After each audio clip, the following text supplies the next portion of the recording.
Hello මගේ රත්තරන් යාළුවනේ කොහමද? හොඳින් ඉන්නවද ඔයගොල්ලෝ? මාව වට්ටන්න නැතුව එක්කගෙන යන පිනමැතිවාට ලබන ආත්මේ බල්ලෙක් වෙන්න.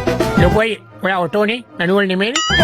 නෝනවදනි මහත්තයෝනි මම ඔයගලගේ මුලින්ම සමාව ඉල්ලනවා. මෙතනින් එහාට වෙන දේවල් පුංචි දරුවන්ට පෙන්නන්න හොඳ නැහැ. ඒ දරුවන්ව පිටත් කරන්න එළියට. මගේ අම්මයි ගම ගාල්ලේ හිත ලෑල් නාන්නේ අපි පීල්. අපේ තාත්තා වැඩ කර අවුරුදු 20ක් රේල්. සලාම් අලයිකුම්. අයියෝ ගාඩි චට්ටුච්ච ඒ කව මොනවද කන්නේ? බතුයි පොසම් පොලයි හාමස්සයි පරිප්පු. අම්මට උඩ වෙලම මානසිකව වැටුණත් වැටෙන්න ඕන මෙන්න මෙහෙම තැන් වල. සක්කිලිය. අනිත් යාළුවා වගේ නෙමෙයි මම. ඔය පවණි වගේ නෙමෙයි මම. මාත් එක්ක කැමැත්තෙන් ආපු පළවෙනි ගෑණි තමයි ඔබ. අයියා වගේ කෙනෙක් ලබන්න ගෑණියෙක් පින් කරන්නේ. අයියා හැන්දෑවට අපේ ගෙදර වරේ. ඔබ එපා කීවත් මං හවසේ එන්න තමයි හිටියේ. චන්දන සීනකගේ යොකා නැතුව නාලා උගේ වල්ල කිඹුලෝ කාලා නනනනනනනනන මාව එක්කම් පල එළියට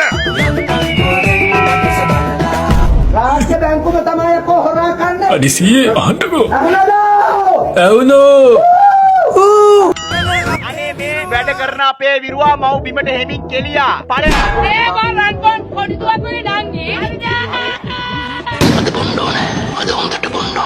අරින් දැන් වරෙන් ආගන කනද නැද?